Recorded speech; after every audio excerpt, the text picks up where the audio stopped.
ہاں صفا اور مروہ کی صحیح کر لیا، ہاں آپ نے مزدلفہ اور عرفات میں قیام کر لیا، ہاں اب آپ حاجی ہو گئے۔ حاجیوں آؤ، شاہنشاہ کا روضہ دیکھو، کعبہ کو دیکھ چکے، کعبے کا کعبہ دیکھو، آب زمزم تو پیا، خوب بجھائی پیاسیں، آب زمزم تو پیا، خوب بجھائی پیاسیں، آؤ جودے شہ کوثر کا بھی دریا کر چکی رفعت کعبہ پہ نظر، پروازیں کر چکی رفعت کعبہ پہ نظر، پروازیں ٹوپی تھام کے کھاکے درے والا دیکھو۔ حاجیوں آؤ، شاہنشاہ کا روضہ دیکھو، کعبہ تو دیکھ چکے، کعبے کا کعبہ کیوں ہے؟ کعبے کا کعبہ کیوں ہے؟ آپ نے سنا ہوگا علماء سے کہ جب آقا علیہ السلام نے مکہ شریف کو فتح کیا تو فتح مکہ کے موقع پر تشریف لے گئے، تمام اہل مکہ ڈرے سہمے تھے۔ ارشاد فرماتے ہیں آج بدلے کا دن نہیں ہے، آج معاف کرنے کا دن ہے۔ حضرت بلال سے کہا بلال میں چاہتا ہوں تم کعبے کی چھت پر چڑھ جاؤ اور وہاں سے اذان پڑھو۔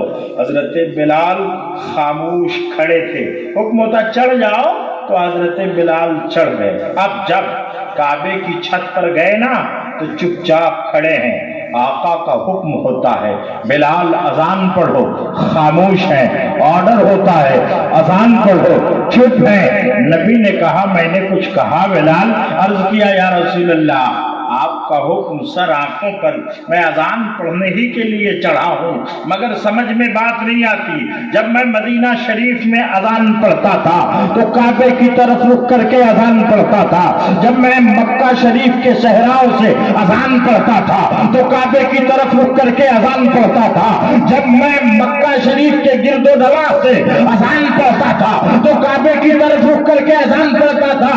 اب میں کعبے کی چھت پر ہوں، کعبہ کے گرد و نواح نہیں، اب میں کعبے کی چھت پر ہوں، مکہ کے صحرا میں نہیں، اب میں کعبے کی چھت پر ہوں، مکہ کے پہاڑی خطوں میں نہیں، اب میں کعبے کی چھت پر ہوں، مدینہ شریف میں نہیں۔ میرے آقا اب کدھر رخ کروں، اب کسے قبلہ بناؤ، اب کس کی طرف اپنا منہ کروں؟ تو آقا نے فرمایا تمہارا نبی تمہارے سامنے ہے، اس کی طرف اپنا رخ کرو، تمہاری اذان درست قرار دی جائے گی۔ اب اعلیٰ حضرت کا مشیر پڑھو، حاجیوں آؤ، شاہنشاہ کا روضہ دیکھو، کعبہ تو دیکھ چکے، کعبے کا کعبہ، آقا کعبے کا کعبہ ہے۔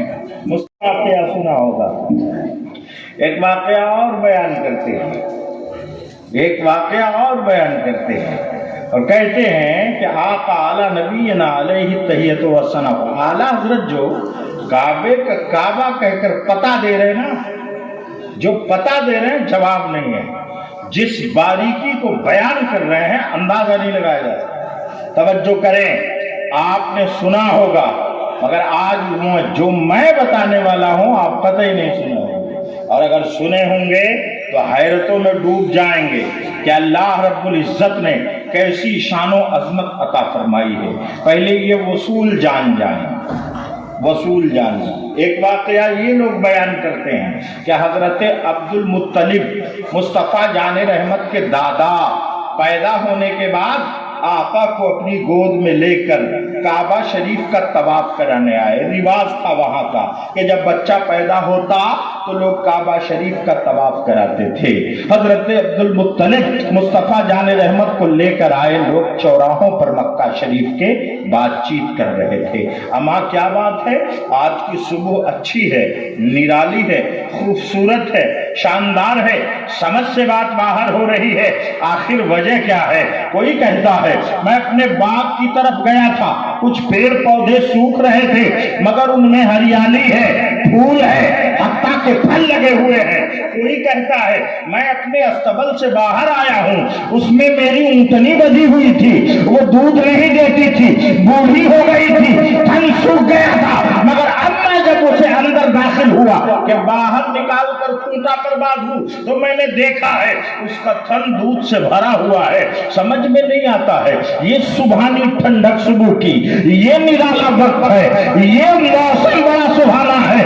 بات کیا ہے؟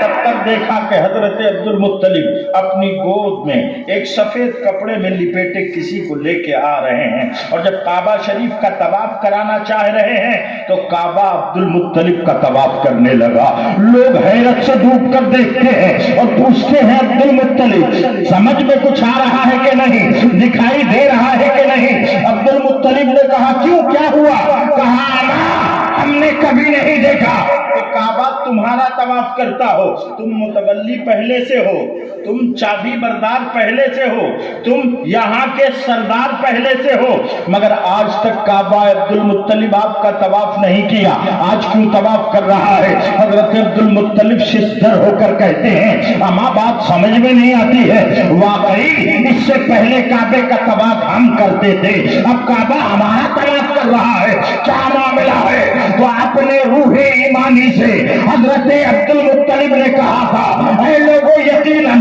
جو خاص بات ہے وہ یہ ہے کہ میری گود میں جو بچہ ہے یہ کعبہ میرا کیا طواف کرتا، اس بچے کا طواف کر رہا ہے. ایسا لگ رہا ہے یہ گود کا بچہ کعبے کا کعبہ ہے، کعبے کا کعبہ ہے. اعلیٰ حضرت کہتے حاجیو آؤ شہنشاہ کا روضہ دیکھو، کعبہ تو دیکھ چکے، کعبے کا کعبہ. اب آئیے ہم اس کی طرف توجہ دلائیں. پہلے نقطہ یاد کر لیں. نقطہ کیا ہے؟ نقطہ اور اصول اور ضابطہ اور قاعدہ یہ ہے کہ انسان پیدا جہاں کہیں ہو جائے، انتقال بھی جہاں کہیں ہو جاتا ہے، لیکن دفن وہیں ہوتا ہے جس زمین کی مٹی اس کے ناف میں موجود ہوتی ہے. توجہ دینا، یہ قاعدہ ہے، یہ قاعدہ قدرت ہے.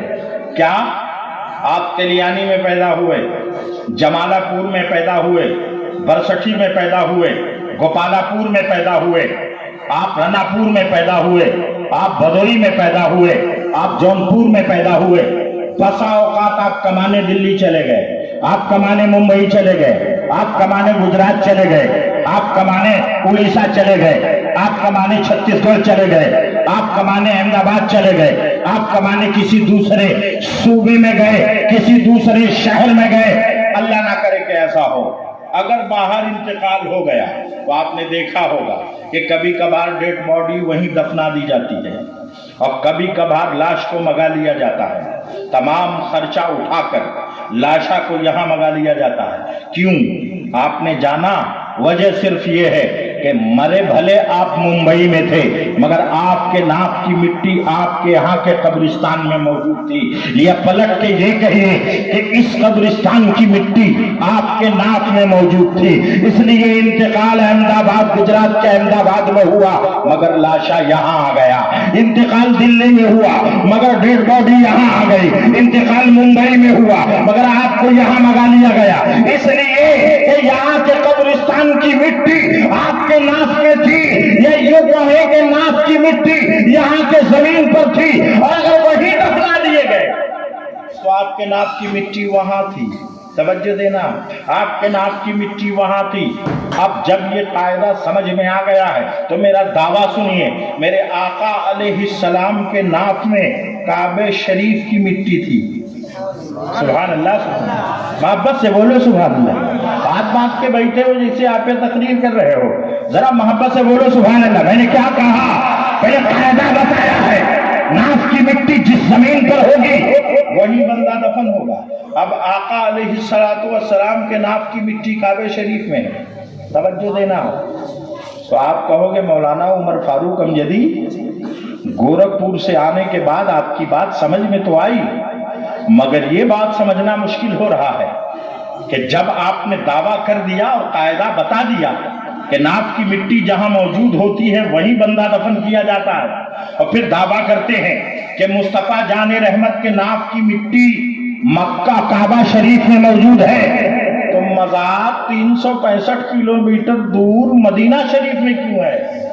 اعتراض ہوگا اگر آپ دل کی آنکھوں سے مجھے دیکھ رہے ہوں گے، اپنی پوری لگن سے مجھے سن رہے ہوں گے، اپنی پوری توجہ میری طرف گامزن کر رہے ہوں گے، تو آپ کے دل دماغ میں یہ بات آئے گی کہ جب قاعدہ یہ ہے کہ جہاں بندہ دفن ہوتا ہے وہاں کی مٹی اس کے ناک میں ہوتی ہے، تو قاعدے کے مطابق آقا علیہ السلام کا کہ ناک کی مٹی جب مکۃ المکرمہ کے کعبہ شریف میں ہے تو مزار گنبد خضرا میں مدینہ شریف میں کیوں ہے؟ اعتراض ہوگا کہ نہیں؟ جواب دیتا ہوں، توجہ دینا، میرے اعلیٰ حضرت نے اسی کی طرف اشارہ کیا تھا اور کعبے کا کعبہ کہہ کر دنیا کو بتا دیا تھا۔ کیا جواب ہے؟ جواب یہ ہے کہ جب طوفان نوح آیا تھا، توجہ دینا، طوفان نوح آیا تھا تو طوفان نوح کے زمانے میں وہ کعبہ شریف کی مٹی جو مصطفیٰ جان رحمت کے ناک کا حصہ تھی وہ بہہ کر گنبد خضرا میں چلی آئی۔ واپس سے بولو سبحان اللہ۔ مدینہ شریف میں چلی آئی تھی، مسجد نبوی شریف میں چلی آئی تھی، گنبد خضرا میں چلی آئی تھی۔ اے کائنات کے لوگوں، یہی وجہ ہے میرے آقا اعلیٰ نبینا علیہ التحیۃ والثناء کے ناک کی مٹی کعبہ شریف میں موجود ضرور تھی، مگر آپ کا مزار مدینہ شریف کے گنبد خضرا میں ہے۔ اعلیٰ حضرت اسی کا پتہ دے کر کہتے ہیں حاجیوں آؤ، شہنشاہ کا روضہ دیکھو، کعبہ تو دیکھ چکے، کعبے کا کعبہ